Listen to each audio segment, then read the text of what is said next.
এই সোনাপাপ্পুর সঙ্গে শাসক দল তৃণমূল কংগ্রেস যোগের অভিযোগ তুলে সুর চড়িয়েছে বিজেপি। বিরোধী দলনেতা তিনি অভিযোগ করছেন যে তৃণমূলের হয়ে ভোট লুটের কাজ করতো এই সোনাপাপ্পু। দেখাবো আপনাদের কি বলছেন শুভেন্দু অধিকারী, পাল্টা কুণাল ঘোষ কি বলছেন, পরপর দেখুন। ডেঞ্জারাস এলিমেন্ট এই সোনাপাপ্পু গোটা কসবা থেকে শুরু করে ওই এলাকা পূর্ণ নিয়ন্ত্রণ করে। সোনাপাপ্পুর গ্রেপ্তার করতে হবে, ওই আইওয়াস করে 10 জনকে গ্রেপ্তার করলে হবে না। পরীক্ষা চলছে, মাইক বাজানো যাবে না, তো আমরা মাঠে নামছি। তৃণমূলের আশীর্বাদ আছে, পিসির আশীর্বাদ আছে। কালকেও যেখানে ঘটনা ঘটেছে পিসির বাড়ি থেকে 4 কিলোমিটারের মধ্যে, রাজ্যের পুলিশ মন্ত্রীর বাড়ি থেকে। মুখ্যমন্ত্রী তো এগুলো শিখিয়েছেন, কারণ তিনি প্রথম পুলিশ মন্ত্রী হয়ে কালীঘাটে গিয়ে সেই রাত্রে লকআপ থেকে আসামিদের বের করে নিয়ে এসেছিলেন।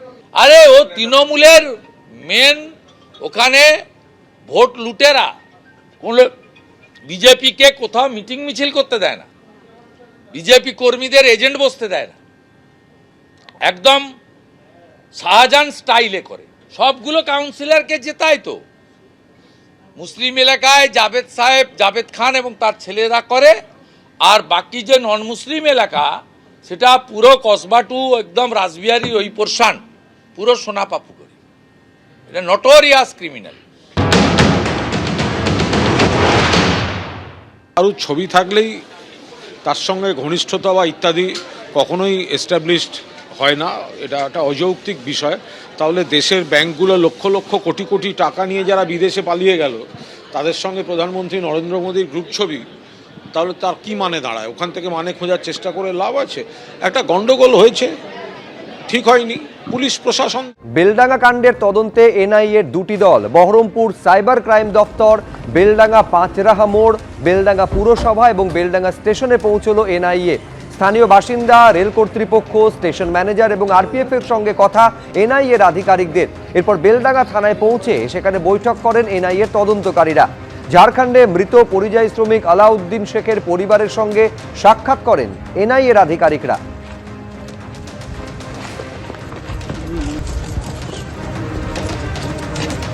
আলাউদ্দিন শেখের বাড়িতে এই মুহূর্তে এনআইএর 4 সদস্যের প্রতিনিধি দল তারা গেছেন এবং তারা বাড়ির মধ্যে তারা আলাউদ্দিনের পরিবারের সঙ্গে কথা বলছেন, বাইরে রয়েছেন নিরাপত্তারক্ষীরা, তারা বাইরে রয়েছেন এবং তারা সেদিনের কি ঘটনা ঘটেছিল এবং এই যে ঘটনার পিছনে অন্য আর কোনো লোকজন যুক্ত ছিল কিনা সমস্তটা তারা কথা বলে দেখছেন। এবং আলাউদ্দিনের পরিবারের সঙ্গে কথা বলছেন 4 জন আধিকারিক রয়েছেন, সেই 4 জন আধিকারিক ইতিমধ্যেই কথা বলে বোঝার চেষ্টা করছেন সেদিন কি ঘটনা ঘটেছিল এবং এই যে বিক্ষোভ হয়েছিল 16 তারিখে, সেই বিক্ষোভে এই পরিবারের কোনো সম্মতি ছিল কিনা বা এই পরিবার যুক্ত ছিল কিনা, সবটাই তারা কিন্তু খতিয়ে দেখছেন এবং তাদের কাছ থেকে জানার চেষ্টা করছেন কি পরিস্থিতি সৃষ্টি হয়েছিল এবং কারা ছিল, তারা নিজেরা এই কর্মসূচির সঙ্গে যুক্ত ছিলেন কিনা, সবটাই তারা এই মুহূর্তে জানার চেষ্টা করছেন। ক্যামেরায় শুভরাজ সরকারের সঙ্গে রাজীব চৌধুরী, এই বিয়ান মুর্শিদাবাদ। দায়িত্ব গ্রহণ করে বেলডাঙ্গা থানায় এলেন মুর্শিদাবাদের নতুন পুলিশ সুপার ধৃতিমান সরকার। বেলডাঙ্গা থানায় প্রায় 1 ঘন্টা করলেন বৈঠক, কথা বললেন পুলিশ আধিকারিকদের সঙ্গে।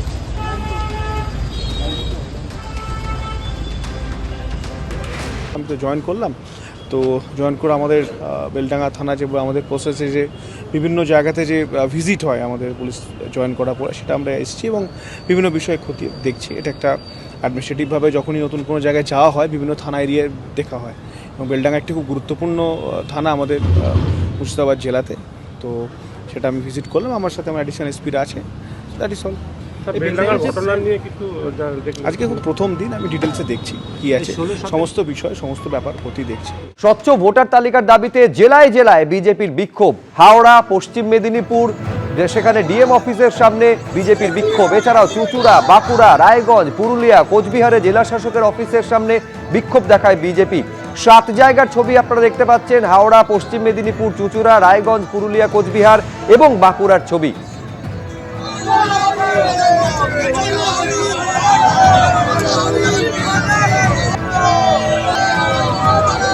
হাওড়া পুরসভার গেটে গার্ডরেল দিয়ে ব্যারিকেড তৈরি করা হয়।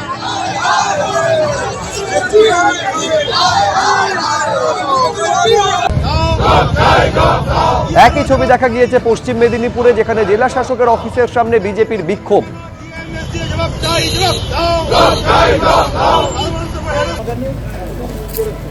মূল দাবি স্বচ্ছ ভোটার তালিকা, এবং এই দাবিতে জেলা শাসকের অফিসের সামনে জেলায় জেলায় এই বিক্ষোভ কর্মসূচি নিয়েছিল বিজেপি। বাঁকুড়ার ছবি দেখছেন।